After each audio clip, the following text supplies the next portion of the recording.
Alright, can't tell if this is working. It should be.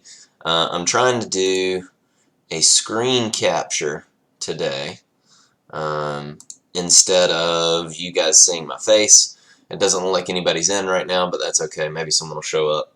But in the meantime, I am going to try this and just see what works. I'm hoping that by doing it this way, I can cast the screen instead of you guys looking at me, and hopefully you'll be able to read what I'm writing a lot better, and hopefully things will get more smooth, more smooth.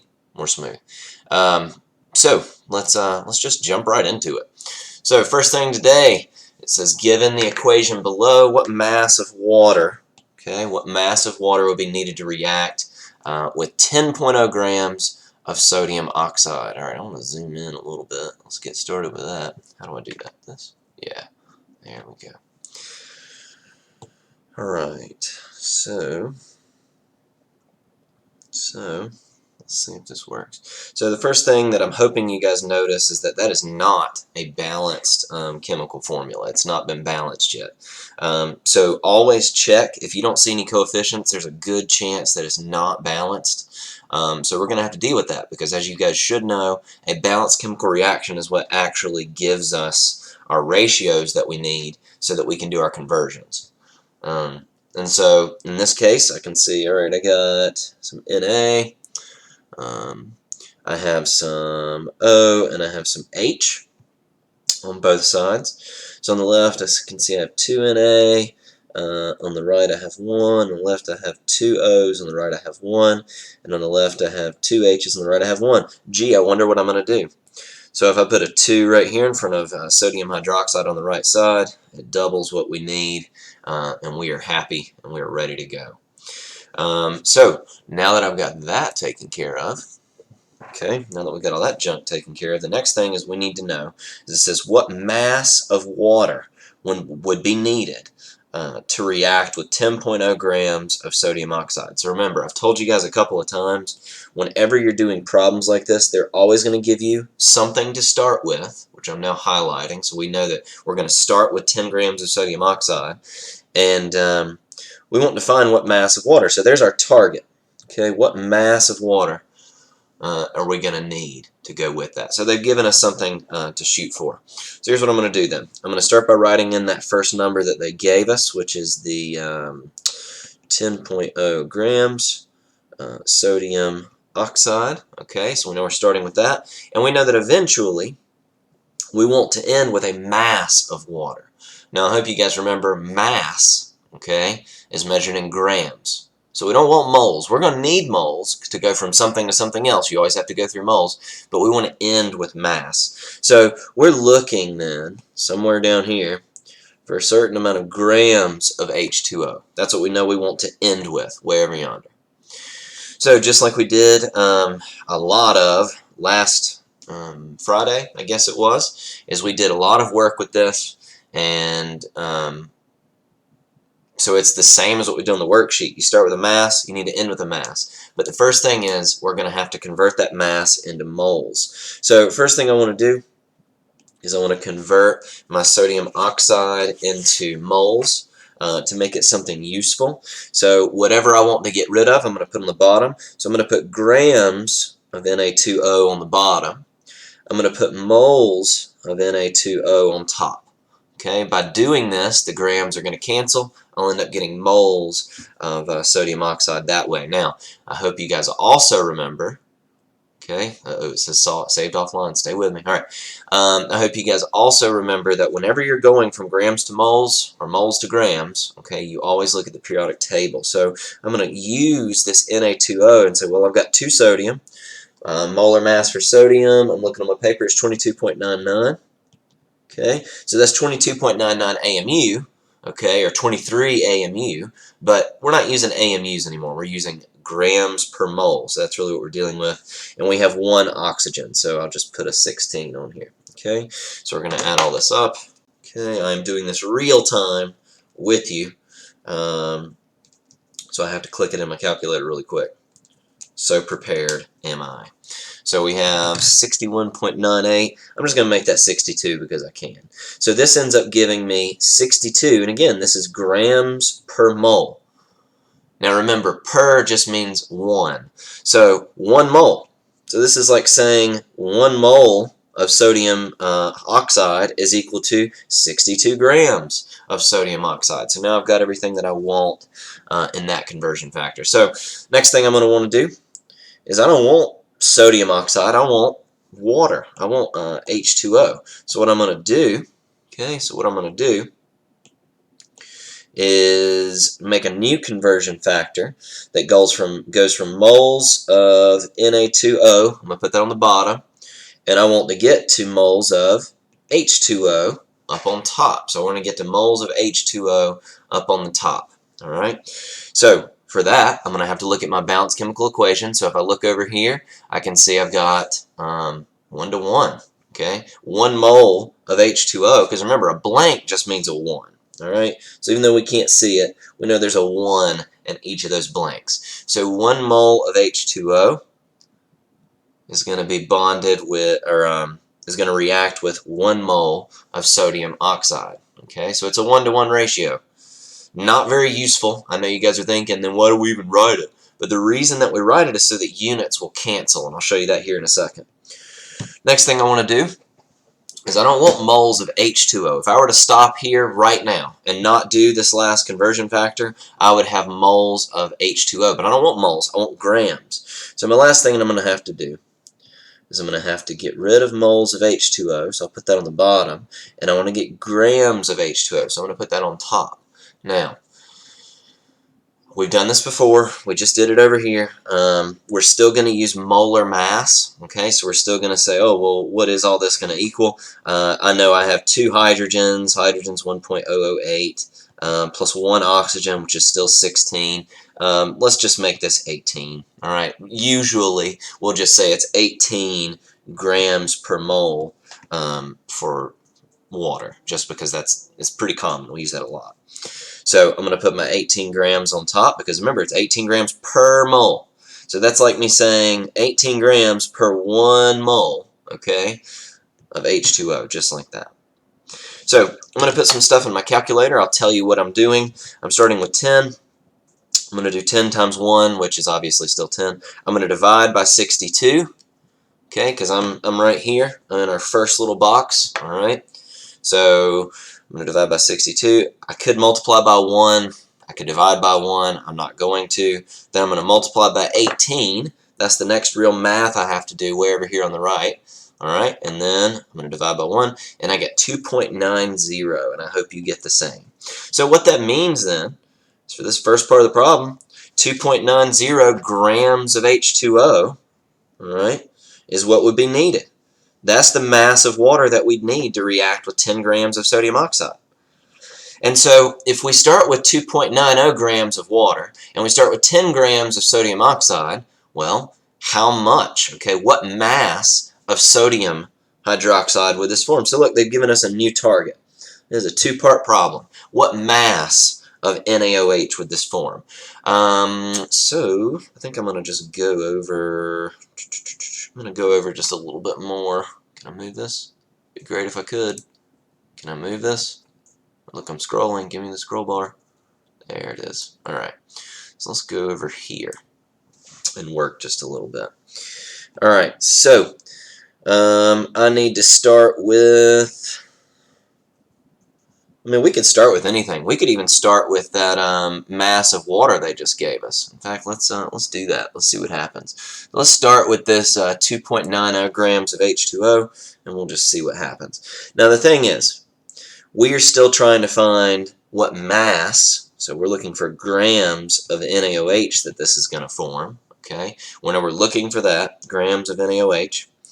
And so we're still going to have to go through moles. All right, we're still going to have to go through moles. So my first conversion factor I'm going to set up. So I'm going to say, all right, well, let's get rid of this water. Let's get water back into moles again. I'm going to put grams of H2O on the bottom this time because I want it to cancel. I'm going to put moles of H2O up on top.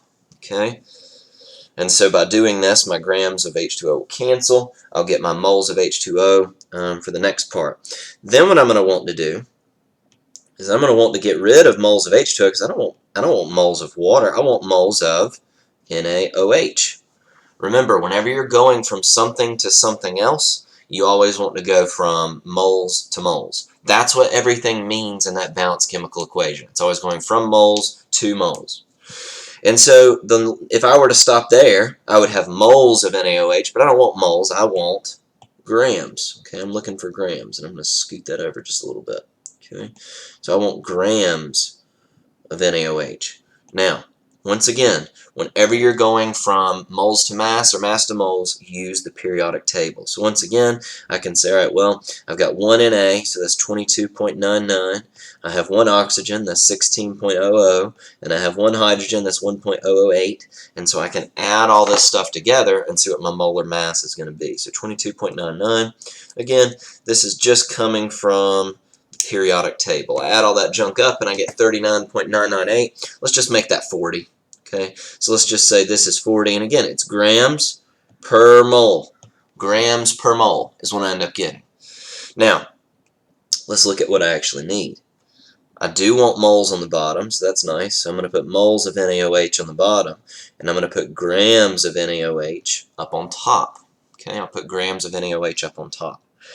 And so now we can start putting some things where it needs to be. Okay, so I'm going to plug in, starting on the left. I can see I had 18 grams of H2O in 1 mole of water. Next, I get to this. Now remember, this comes from the chemical equation. Okay, this comes from the chemical equation. So I can scroll back over and show you guys in the chemical equation, for every 1 mole of water that I see here, I see 2 moles of NaOH. Okay, I see 2 moles of NaOH. So if I come over here then, I can say, well, that means I'm going to have 2 moles of that for every 1 mole of H2O. Then, we just did this calculation here. That's what we're going to use in this next conversion factor. And so what I can see is, I'm going to put 40 grams on top, I'm going to put 1 mole on the bottom, and now we can start to do some math. So, using my answer from the last problem, 2.9, I'm going to divide by 18. And yes, technically we should be multiplying by 1 right here, but I'm going to do 2.9 divided by 18 because I'm not going to waste my time multiplying by 1. Then I'm going to multiply by 2 because it's on top. Then I'm going to multiply by 40 because it's on top. And so I end up getting 12.89 grams of sodium hydroxide. Okay. Good morning, Tess. I hope you can hear me. Give me some feedback really quick. Can you see what I'm doing on my screen, and how bad is the delay? Because that's the main thing I'm concerned with, is I have a feeling there's a massive delay between what I'm saying and when I write something. So I'd be very curious to hear your feedback. So anyway, those of you that are watching this later, this is kind of what we're going for. So as you can see, we did a whole lot of converting. We can see that we started with 10 grams of NaOH way over here on the left side. We can see that we canceled grams, grams. Then we had moles of Na2O, canceled it. We had moles of H2O, canceled it, and we got grams. Okay, so we got what we were looking for. Then the next thing that we did, is we started with grams of H2O. And by the way, we could have started this with 10.0 grams of Na2O. The conversions would have looked a little bit different, but we actually would have ended up getting the same answer if you did it correctly. We just used water because it was already there. But as you can see, we had grams of H2O, canceled it. Then we had moles of H2O, but we canceled that. Then we had moles of NaOH, we canceled that. And then finally, we ended up with grams of NaOH. So as you can see, it does end up working. We end up getting our answer.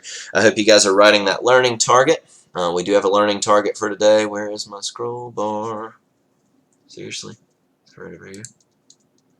I would like to scroll, please. Thank you. Alrighty. So as you can see on here, we do have a learning target. I can explain percent composition. You should be doing this work in your Bellwork number 5 page. Okay, everyone should have a Bellwork number 5 page now. That's what we're working on. So make sure that's where you are. Okay, let's take a look at something else, because the main thing that I think you guys are going to struggle with today, and you're going to be asking me questions, is about the percent composition. Okay, percent composition. It's not awful. It's just very specific. So if you're watching this without taking the notes, please go copy the notes first, because otherwise you're not going to have any idea what I'm talking about. So we are going to take a look at this, though, just see what happens. They're really not that bad. Oh, great. Thanks, Tess. Okay, yeah, because I was concerned that when I was writing stuff, I was like, man, this could be 30 seconds after I'm talking about it, and then it shows up on the screen. So, yay, it's kind of working. All right, so let's take a look at problem numero uno. Calculate the percent of K and KNO3. And like I said, if you're watching this, okay, I am assuming that you've already copied the notes, okay, because the notes are on OneNote. In fact, here, I'll show you where they are. Here we go. We're in my Unit 4 folder. We want these notes right here, percent composition and empirical formula notes. And so as you can see, there's not really much to, well, I lied. There's a little bit to it, but it's good for you. I put the notes in there for your benefit, not for mine. I already know the stuff. So make sure you guys are reading it, taking it seriously. All right, so the first thing we're going to do, calculate percent of K in KNO3. So one of the things that you end up doing in most of these is you start by just finding molar mass, because we're going to end up needing that later. So first thing I want to do is I want to find the molar mass of KNO3. All right, so let's see what we got. We got a K, we got an N, and we have 3 O's. So mass of K is 39.10. Okay, mass of N is going to be 14.01. And then the mass of O is, again, it's 3 times 16. Okay, 3 times 16. And so we'll add all these together, and we'll see what we get. I am going to calculate. So 39.1 plus 14.01 plus 3 times 16. And I get 101.11. Okay, 101.11. And this is still going to be grams per mole. All right, still going to be grams per mole. Now, we are specifically looking for, okay, percent of K, okay, percent of K in KNO3. And so all we're going to do then is going to say, well, K, switch to blue, was just 39.10. So this is how much K, and then this is the total. So typically when you do percentages, you do the part divided by the whole, and then you multiply by 100. And so this is no different. We're going to end up doing the same thing. So what I want to do then is I want to say, well, part of it was 39.10 grams per mole, divided by the whole, which was 101.11 grams per mole. And we're going to multiply this by 100%. By doing that, it'll give us a percentage instead of just a weird decimal, which is really just a fraction. And so I'll end up doing this and say, well, so I got 39.1 divided by 101.11, enter. And see, if I stopped right here, I'd have 0.386. But again, by multiplying by 100, I actually get a percentage. And so what I end up getting is I get 38.67. Don't go too crazy with the decimals, guys. That's good enough.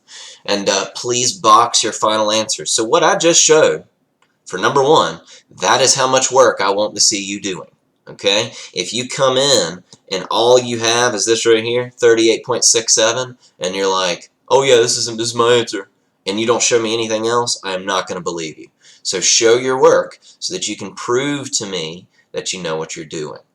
All right, let's take a look at number 2. I got to find a way to squeeze it in because I don't have a lot of room. I'm sure you guys do not care because you're like, we don't have any room, and we're writing with our fingers. All right, number 2. Calculate percent of O in H2SO4. So we got some sulfuric acid here. Don't drink it. And we need to find the percent of O in this thing. So once again, I'm going to break it down into its parts. Now I have 2 H's. Okay, we can see because there's a little 2 right there. I have 1 S. Okay, and I'm going to have 4 O's. All right. So H, I know is going to be 2 times 1.008. S, I got to look, is 32.07. Okay, and then 4 times O. Okay, 4 times O is going to be 4 times 16.00. So we're going to add all this stuff together, and we're going to end up getting a number. Give me 1 second.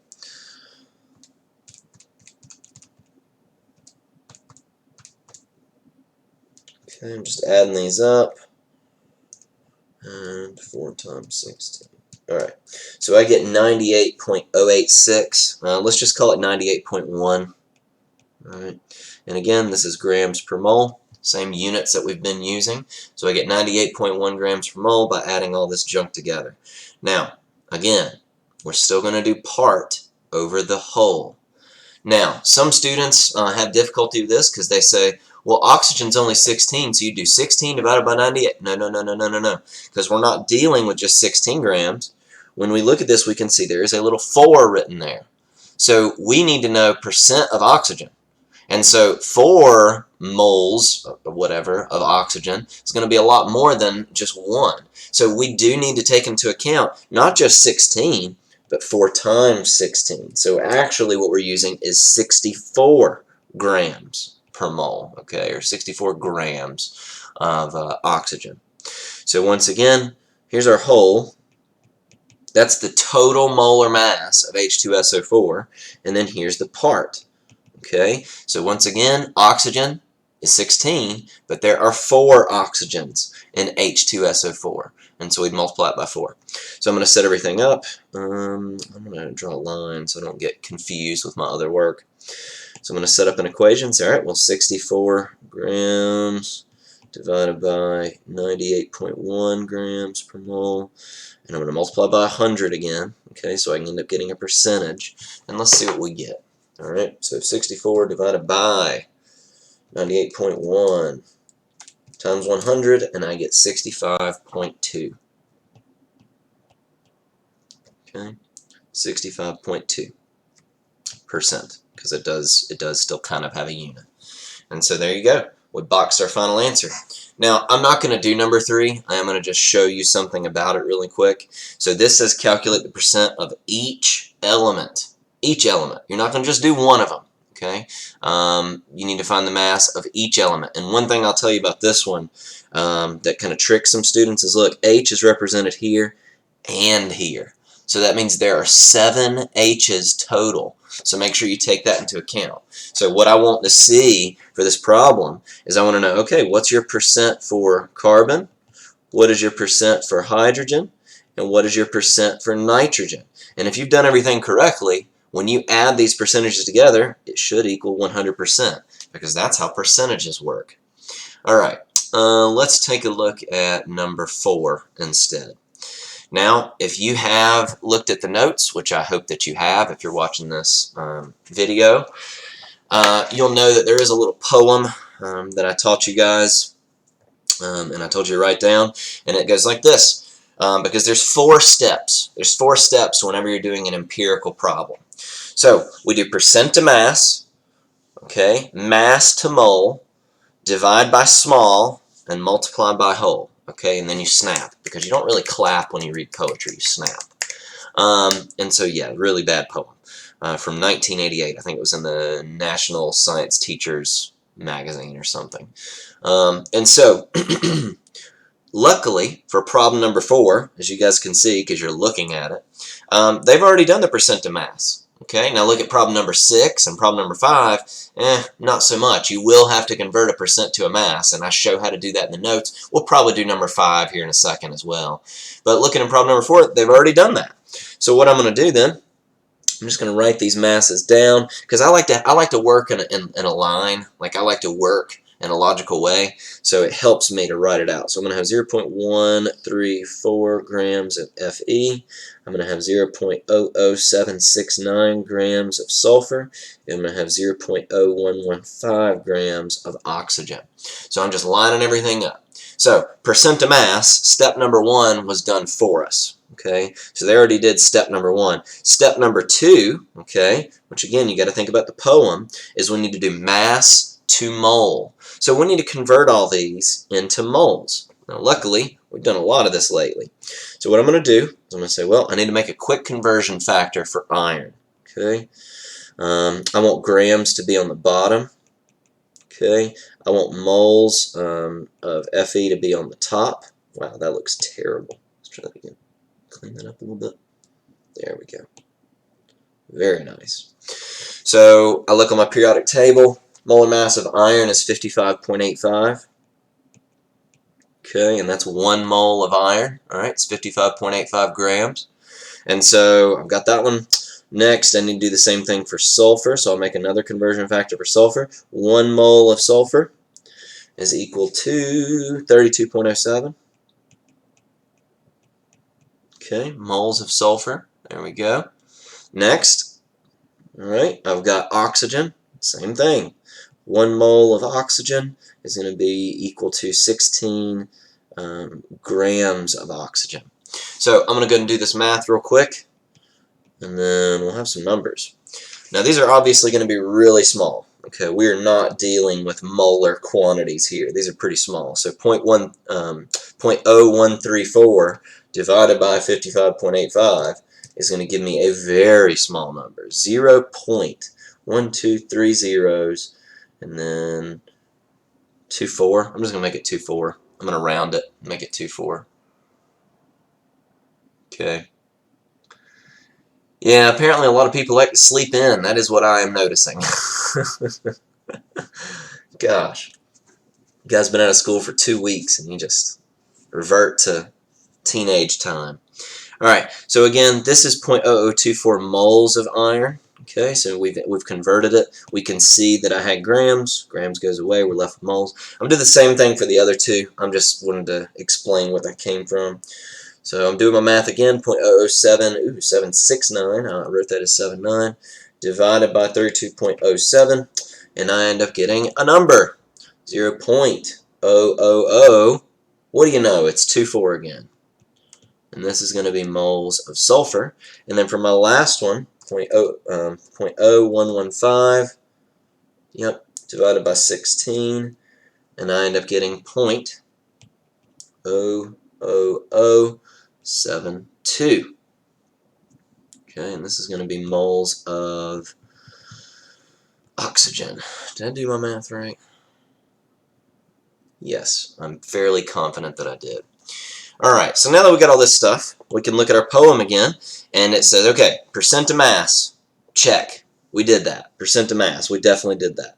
Next thing we did is mass to mole. We did that just now, okay? And so we've converted everything. Hey, Emily, good morning. Okay? Healthy amount of sleep. But the thing is, you get the same amount of sleep if you go to bed early and wake up early. Okay? Benjamin Franklin, that rascal, early to bed, early to rise, makes a man healthy, wealthy, and wise. Or something like that. Wasn't that Ben Franklin? I doubt it. He was kind of a douche. Okay, well, you can't say that. I'm streaming. Ben Franklin, him and his French women. Went to bed early. Alrighty, so now that we got all this stuff set up, we can move on to the next thing. So we've done that, and now we've got to divide by the smallest. And so obviously the smallest of these is going to be the 24 number. Okay, it's going to be that 0.0024. And so we're going to divide each of these by that value. So what I'm going to do, okay. So what I'm going to do is I'm going to divide by 0.00024, divide by 0.00024, divide by 0. You guessed it, 0.00024, and when we divide each of these, obviously the first two are going to be 1 and 1, okay? But the last one, we end up getting 3. Now, so here's the thing. If we have a 1 and a 1 and a 3, this is telling us the formula. Now, we don't have to do multiply till whole. That's the last line of the poem. We do not have to do multiply till whole. What we're going to do now is just write the formula. Because when we end up getting all whole numbers, which these are, okay, these are all whole already, that's our formula. So I write it out and say, well, we got Fe. I'm writing iron first because, as you guys hopefully know, iron is a metal. It's a cation, and so you have to do that first. Oh my gosh, no comment. No comment to that. So we have Fe with a 1, which, as you guys know, we don't write a 1. We have S with a 1, which, as you guys know, we do not write a 1. But then we're going to have O with a 3. We have O with a 3. And so this should look like a real chemical formula to you guys. Okay? So this is going to be iron sulfite. Okay? So we have iron sulfite. I believe it's iron 2 sulfite. Yeah. So we have iron 2 sulfite, and there you go. So as you can see, I've tried to color code this the best that I can. Step number 1 for this problem is Na. Okay, that's Na because they already did it for us. Sorry, it's not on the screen. Step number 2, okay, we did our mass to mole. Step number 3, we divided by small. And step number 4 was Na because they were all already whole, so we didn't have to do that. And then we got our formula. But the next one is going to be a little bit different. So let's take a look at number 5 now. Determine the empirical formula of a compound that has 32.8% chromium and 67.2% chlorine. Okay? Yeah, I know. So now that we have that, okay, we are going to do percent to mass. And literally, all you need to do is just write a gram symbol next to it. So we're going to say, yeah, we got 32.8%. Let's just make it 32.8 grams. We can. So we're assuming then that our total mass, in this case, is going to add up to 100. So what I'll do, same thing, all right, is I'm just going to say, all right, this is now 32.8 grams of chromium. This is now 67.2. I'm going to give myself a little more room than that. This is now 67.2 grams of chlorine. So step number 1, percent to mass, check. We did it. We literally just wrote the percentages as masses because we can.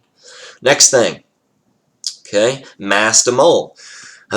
Same thing as before. Got to make some conversion factors really quick. So I know grams of chromium is going to go on the bottom. I want moles of chromium to go up on top. Okay, I'm going to check my sheet. I can see that 1 mole of chromium is equal to 51.99 grams of chromium. Okay, so there's my conversion factor for that one. And then chlorine, I'm going to do something similar. 1 mole of chlorine, okay, I got to check my sheet, is 35.45. No, not Siri. I'm not talking to you, Siri. All right.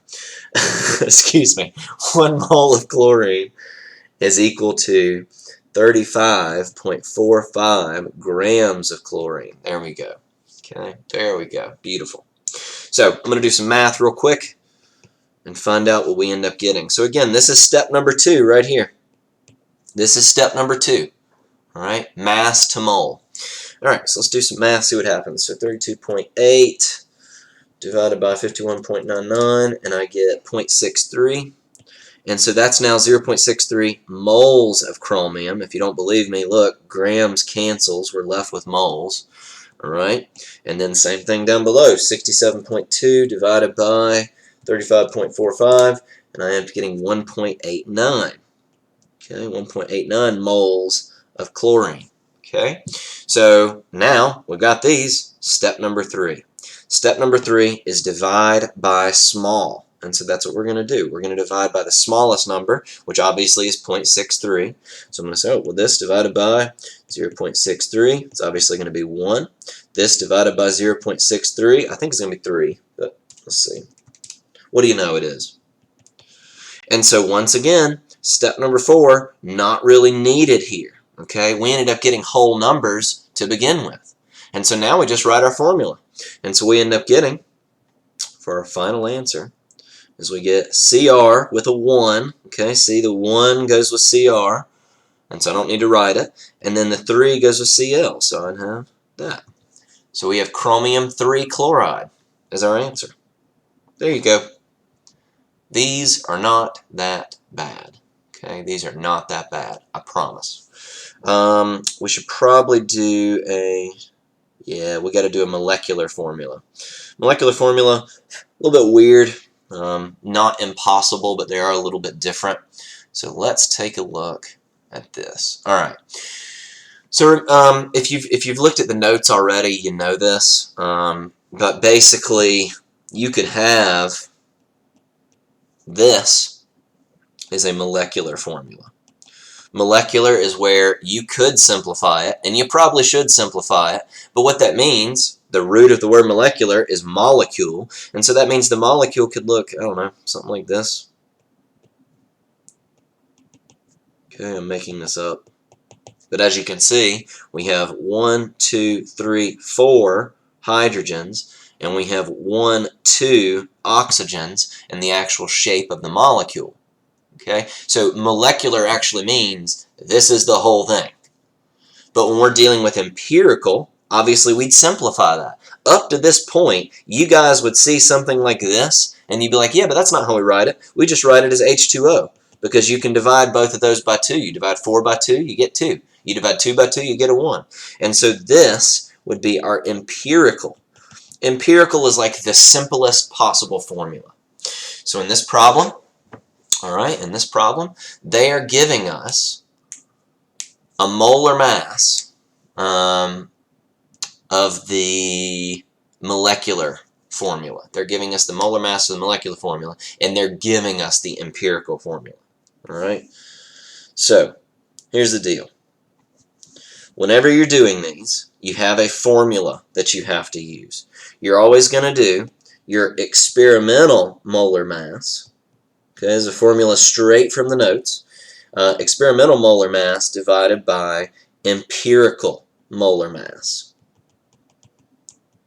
Okay, you're going to use this because you're going to need it here in a second. So experimental molar mass, I believe, is the 88 grams per mole. We're going to find out in a second. So this would be your experimental. They'll give you a number. So that means down here in number 8, this is your experimental. That means down here in number 9, this is your experimental. Okay, so they're giving you experimental molar masses. You have to find the empirical. But luckily, you guys are really good at it. So I can see this right here. I'm going to rewrite it over here where I have a little bit more room. So I have 2 C's. So that means 2 times 12.01. Yep, just checking. I have 1 O, so that's going to be 16. And I have 4 H's. Just so you guys see why I'm doing this. So we're just finding molar mass. Oh my goodness. Joe Exotic. I cannot believe they gave him a show on Netflix. I remember back when he was running for president, sarcastically, back in 2012, I guess it was. But yeah, I have no comment. I am not going to watch that crazy show.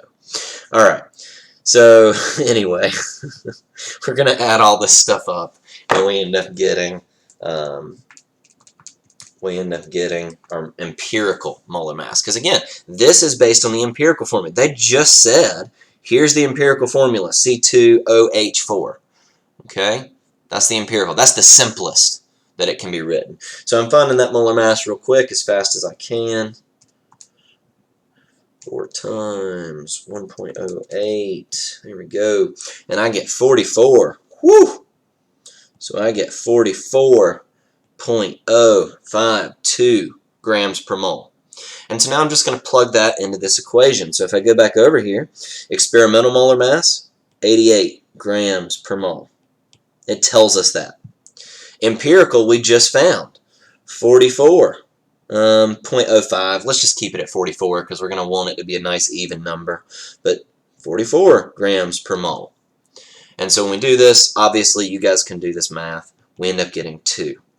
Now listen, this is the most important number for this whole problem, this 2 right here. Because what that 2 means is that you're going to multiply every subscript in the empirical formula by 2.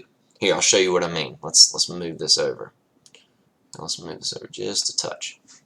So instead of having instead of having that's not a C, C2OH4, we are going to multiply everything, this, and this, by 2. And so instead of C2, now it's going to be C4. Instead of O1, now it's going to be O2. Instead of H4, it's going to be H8. And so, by multiplying all the subscripts, that is how we end up getting the molecular formula.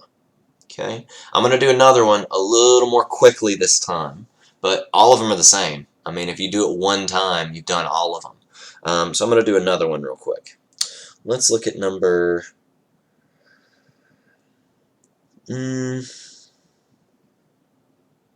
I guess we can just do number 8. Might as well. It's right there. Might as well do it. Determine the molecular formula of a compound with an empirical formula of C4H4O and a molar mass. Again, that's our experimental molar mass of 136 grams per mole. Okay, so I'm going to set all this up. I'm going to do the same thing as before. First thing I want to do is I want to find my empirical molar mass.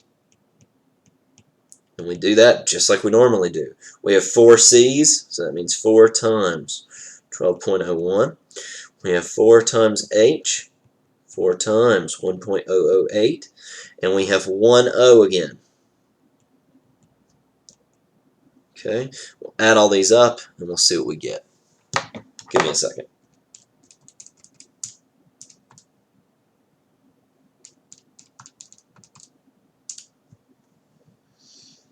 Now, I'm getting 68.07. Okay. And so that's going to be grams per mole. But again, remember, this is our empirical molar mass. Wow, that really does not look good. I'm going to take that off. But now you know what I'm talking about. So there's our empirical molar mass, and they gave us our experimental molar mass on here. So we're going to use the same equation from before. I'm not even going to rewrite it because you guys can see it. It's up here in the top left, experimental over empirical. So experimental, 136 grams per mole. And by the way, if you end up getting your 2 molar masses and you're not sure if you're doing it right, you should always get a whole number. If you're getting a fraction, you need to flip it. So like in the previous problem, if I had done 44 over 88, I would have gotten half. And I know that's not right. So you're always going to end up getting a whole number that you multiply everything by. So that's a good way to know if you're doing it right. I think this one's going to be 2 as well, but whatever. Spoilers. So we put our experimental on top. We have our empirical that we found right here. And so I'm going to put that on the bottom. Okay. And obviously when I end up dividing the 2, I'm going to get a number. I think it's 2. Yeah, it's basically 2. And so same thing as before. That means we take that formula, which is in the problem, C4, H4, O with a 1. We know that 1's there, all right? And we're going to multiply everything by 2. Multiply everything by 2. All 3 of these things by 2. And so we end up getting C8, H8, O2. And there you go. There's our molecular. And that is all I have to say about that. Alright guys, I think you'll be set to succeed today. This is kind of what we're looking for. If you have any questions, you can text me, but I think this is going to be the most helpful thing. It's just you guys looking at this video, writing the notes first, okay? I've said that once, I'll say it again and again and again. Write the notes first, but when it comes to work on the practice, if you'd like to look at this, you can. Thanks for tuning in. I'll be around. Be proud to be a Jet.